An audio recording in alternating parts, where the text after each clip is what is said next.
Hey there, this is T and welcome to Afro Icons. This is the rise and fall of Chris Hani. And before I start, I would like you to consider subscribing to my channel for up-to-date notifications of new videos. Don't forget to leave a comment if you have any other African heroes that you would like us to check. Chris Hani was born Martin Tembisile Hani on June the 28th, 1942. He was the leader of the South African Communist Party and Chief of Staff of Umkhonto weSizwe, which was the military force of the African National Congress. He learned more about apartheid and the ANC from his father at age 12 and tried to join the ANC but was rejected due to his age. He later joined the ANC Youth League at age 15 and successfully influenced other students to join the ANC even though it was forbidden for schools of color to practice any political activity. During his time as a student, Hani never practiced any sport, saying he would rather fight apartheid than play sport. During these years, he was actively in protest against the Bantu Education Act, which enforced racially separated educational facilities. Following his graduation, Martin joined Umkhonto weSizwe, or simply MK, which was the major armed wing of the ANC.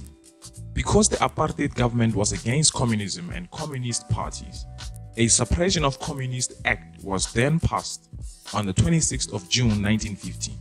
In addition to this, Martin's involvement with Umkhonto weSizwe led to his arrest. This forced him to go into exile in 1963 in Lesotho, which is an inland country of high altitude. He was forced to hide from South Africa and the South African apartheid government because he was already regarded as a threat to the government. This led him to change his first name to Chris. While in exile, the South African apartheid government tried to assassinate him many times but were unsuccessful.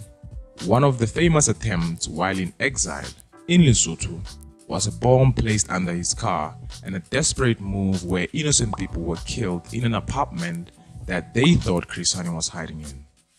His enemies killed anyone who helped him or his cause.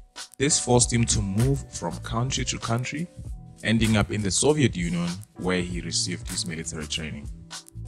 After becoming one of the leaders and chief of staff of Umkhonto weSizwe, Chris and other leaders led their guerrilla army into Rhodesia, which is now known as Zimbabwe. They crossed the Zambezi River from their established base in Zambia, leading them in their first contact with any military force. They used their knowledge of stars, maps, and geography and only moved the army only at night to establish a military base in an area he knew would be difficult for any government to find, until after a long time, the Rhodesian government discovered them.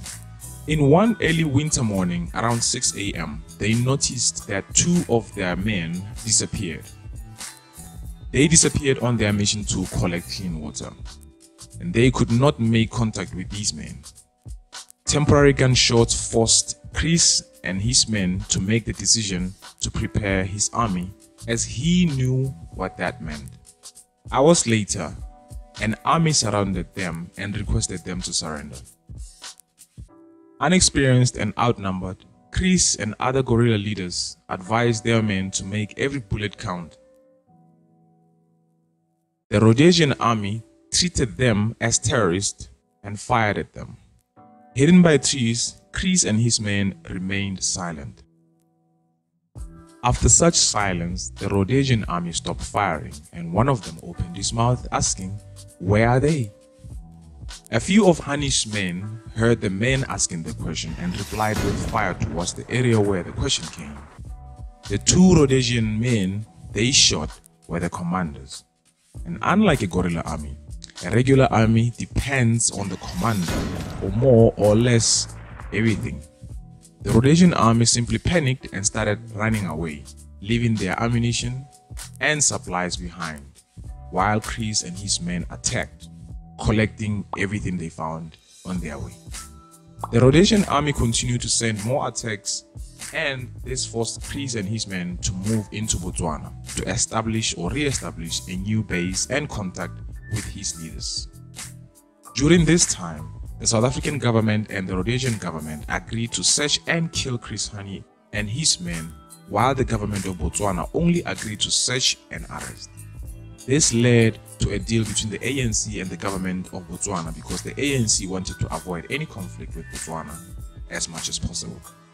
In exchange for a surrender, the government of Botswana promised Hani and his men that they will only be arrested and sent back to their original base in Zambia.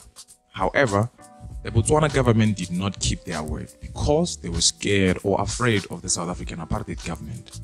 Hani was arrested and released after 2 years. Then, he joined the ANC in Tanzania.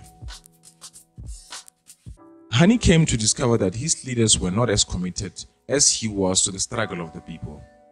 This changed him into a very angry leader, as he started a chain of events that led to his suspension from the party, but continued leading the armed struggle.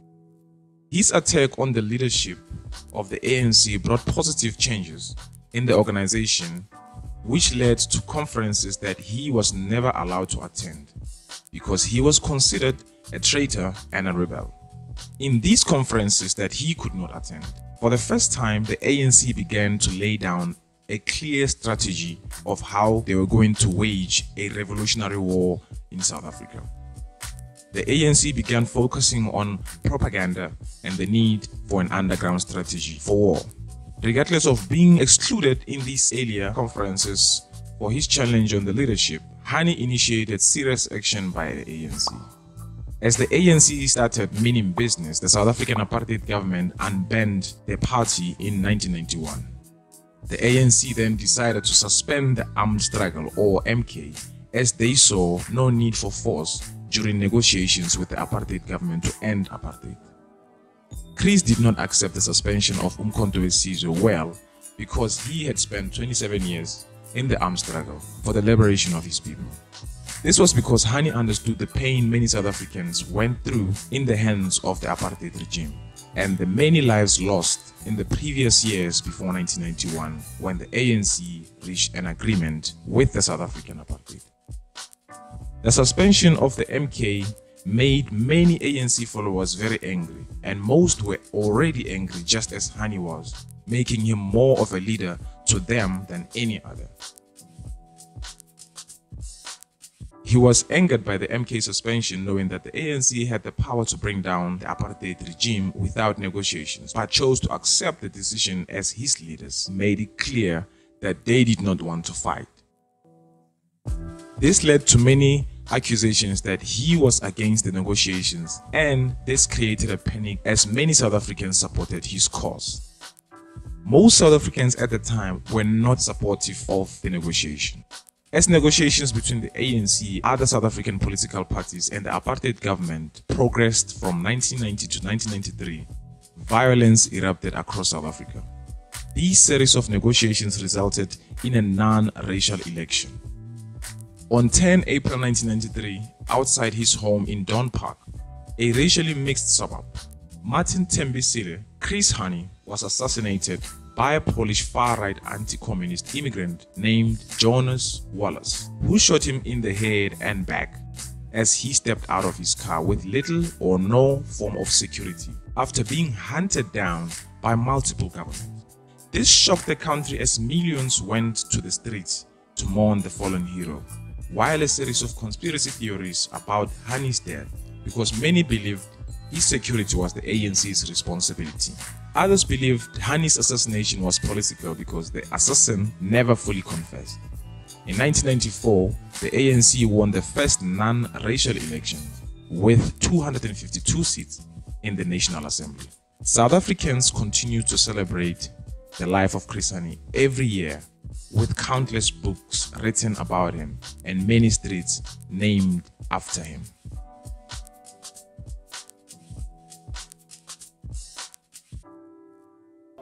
The cold-blooded murder of Chris Hani has sent shock waves throughout the country and the world. A white man full of prejudice and hate came to our country and committed a deed so foul that our whole nation now teeters on the brink of disaster.